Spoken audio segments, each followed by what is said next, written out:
galera, sejam bem-vindos. Hoje nós vamos falar sobre espíritos. Com certeza você já se perguntou se os espíritos existem. Você já se perguntou o que eles querem. Você se perguntou como eu posso se comunicar. Se nós podemos nos comunicar com os espíritos. Você já se perguntou se eles podem me fazer mal. Com certeza você já teve uma dessas perguntas. E hoje nós vamos responder elas e algumas outras perguntas que o pessoal tem me mandado. Então, eu estou começando agora ainda com o Diário Sobrenatural. A gente começou com a série Aparições, que ainda tem só um episódio apenas. Já estamos com tudo certo para gravar o segundo episódio. Estamos esperando ter mais visualizações no primeiro episódio e conseguir alguns comentários. Quando o pessoal começar a pedir mais um episódio de Aparições, a gente vai gravar esse segundo episódio. O segundo episódio será gravado em uma floresta. O nome será Acampamento Assombrado. Uma história que veio de um pessoal que acampou nessa floresta, se comunicou com a gente através do primeiro episódio e disse o que tem acontecido naquele lugar. Mas isso vai ficar, né, aquela surpresinha para quando lançar o segundo episódio, beleza? Vou esperar o comentário de vocês, a participação no canal. Mas vamos lá, vamos para o que importa. O que importa é, espíritos existem? Com certeza você já se perguntou isso e eu posso dizer para você, existem. Espíritos existem. Na realidade você pode esquecer tudo que você já viu ou ouviu sobre espíritos. Teve pessoas que já me perguntou se a gente nas nossas saídas e investigações a gente leva sal grosso, se a gente leva uma espingarda carregada de sal grosso, água benta, esse tipo de coisa. Que está assistindo Sobrenatural demais. Não estou falando mal do Sobrenatural, eu gosto muito do Sobrenatural. Sou um grande fã porque é uma série que eu acho assim que tem tudo a ver comigo, mas não deixo me levar porque sei que é ficção. Não tem vericidade. Poucas coisas. Mas o que eu posso falar para vocês? Não levo. E existem dois tipos de espíritos.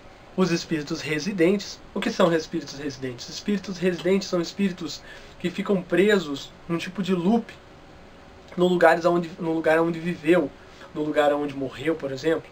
Fica preso revivendo algumas lembranças, revivendo o que fazia enquanto estava vivo. São espíritos difíceis de você notar. Por quê? Porque dificilmente você vê ele agir de alguma forma, como as pessoas costumam procurar movimentar alguma coisa, fazer um barulho, aparecer. Muito dificilmente você vai ver um espírito residente assim. A maneira mais fácil de você descobrir um espírito residente é com um leitor de campo eletromagnético, um leitor de temperatura. Assim você vai até descobrir que tem um espírito residente ali. Mas os espíritos que o pessoal costuma procurar, às vezes vê, aparece numa foto, esses espíritos são os espíritos conscientes, espíritos que sabem aonde estão, têm noção de tempo, espaço, local. Então eles sabem o que estão fazendo. Tem uns que ficam presos no local e naquele local eles ficam tentando se manifestar. Alguns espíritos são bons, tentam se comunicar, às vezes deixou algo inacabado, alguma coisa, queria mandar uma mensagem para alguém, às vezes entregar um perdão, receber o perdão de alguém familiar, esposa, amigo, às vezes se despedir, dar um recado. Muitas vezes o espírito consciente quer isso, por isso que fica preso. Mas nós temos os espíritos conscientes que muitas vezes ficam presos por causa da ira. O espírito, às vezes a gente costuma comentar sobre penitenciárias, hospitais psiquiátricos que têm uma atividade muito grande, exatamente por esse caso. Pessoas com muita raiva, sofrem muito antes da morte e acabam ficando presas no local com uma ira e acabam se manifestando de alguma forma. O espírito em si ele não pode te machucar, não pode te fazer mal físico, mas muitas vezes ele consegue te iludir de alguma forma, alguma alucinação, assustar de uma forma que você venha acabar se machucando.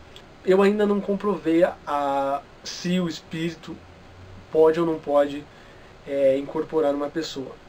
Já comprovei que um espírito, um demônio pode incorporar uma pessoa. Um espírito, desses tipos, um espírito, uma assombração, um fantasma. Eu não comprovei se ele pode ou não pode possuir uma pessoa, porque eu não tenho nenhuma experiência nessa área. Eu venho de uma experiência grande na minha infância, onde eu morei, onde construíram nossa casa, foi meu pai que construiu a casa, era um cemitério indígena. Então o local era muito assombrado, minha infância foi muito turbulenta, eu muito novo, com muito medo, às vezes não tinha coragem de ir no banheiro, ouvia coisas à noite, vi coisas, tenho experiências que eu não consigo esquecer, pretendo voltar lá futuramente para fazer um episódio de aparições lá. A gente já tem todo... A gente pode voltar lá porque é um parente que acabou comprando a casa onde a gente morava, então a gente tem a permissão de voltar lá. E depois que a gente se mudou daquela casa, mais ou menos, já fazem mais de 13 anos mais ou menos, ninguém conseguiu morar lá. Realmente a atividade lá é muito grande, as pessoas ficam um pouco tempo, já saem, comentam que tem visagem, que eles falam lá no interior, fantasma naquela casa. A gente vai voltar lá para ver se a gente consegue encontrar alguma coisa verídica, porque eu me lembro, né, das experiências que eu tive quando criança e realmente foram muito fortes. Foi o que me levou a chegar onde eu estou agora. Tá, vamos para outra pergunta aí. Quem são eles? Já respondi, são espíritos de pessoas que acabam ficando presos naquele local. Falei dos espíritos residentes e dos espíritos conscientes. No primeiro episódio de aparições, nós estivemos numa fábrica abandonada de bombas, 30 anos mais ou menos abandonada. Tem um histórico de mortes grande lá, até depois que ela foi fechada.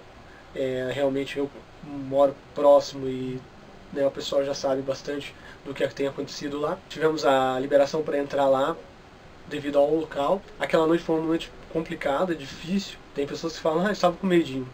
Fácil você estar atrás do computador aí assistindo. Difícil é você estar lá de madrugada, só você e mais uma pessoa, e ver alguém entrando na casa. No momento que está só você e a outra pessoa, ver outra pessoa entrando na casa, você entra lá dentro e não tem ninguém. Você ouviu um grito vindo lá de fora enquanto você está lá dentro, tentando se comunicar com o espírito. Daí é difícil você estar lá ouvindo, vendo coisas, você sozinho lá, naquele lugar que já tem aquele histórico. Daí eu quero ver se você não está com medinho. Muitas pessoas até saíram correndo e iam embora. Já havia acontecido. Então, teve pessoas que falou que o que nós capturamos nas imagens lá eram coisas da nossa cabeça, da nossa imaginação, a gente imaginou. Nesse vídeo mesmo eu ainda vou colocar aquela cena do espírito na porta, mas vou explicar antes, que eu ainda não tinha explicado. O que aconteceu? Nós estávamos dentro de uma das únicas peças que dava para andar ainda, porque o resto, o assoalho cedeu. E no momento que nós saímos para fora com a câmera de visão noturna, desce-se uma escada de mais ou menos 2 metros de altura, e a gente fica abaixo da altura da casa. A gente desceu. Dá para ver a nossa lanterna alumiando na janela que fica... Tem uma outra janela, a gente vê a janela onde a gente passou, alumiando com a lanterna. E a gente ficou para dentro. Naquele momento a gente vê uma luz dando um reflexo para dentro daquela porta, porque mais ou menos uns 100, 200 metros passa uma rua um pouco movimentada para fora do portão, que é fechado da fábrica. Dá um reflexo da luz de um carro, com certeza que passou lá e deu reflexo na porta. Logo depois que aparece, que some aquela luz, a gente vê que algo atravessa a porta em direção à porta onde nós saímos. Não teria como ser sombra de alguém, por quê? Porque a sombra ela teria que pegar na parede e ela teria que aumentar de acordo com que ela entrasse, se a luz estivesse vindo de lá de fora. Ela não aumenta, ela passa num tamanho único, no formato de uma pessoa, bem rápido, tipo uma fumaça. A luz que clareava para a câmera conseguir filmar no local, vocês podem ver que enquanto a gente estava lá, fazia a nossa sombra na parede, era uma sombra totalmente diferente.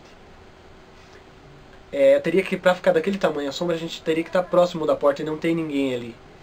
E a sombra ela passa de uma maneira que ela não pega só na parede, dá pra ver que ela está longe da parede, é uma fumaça que passa.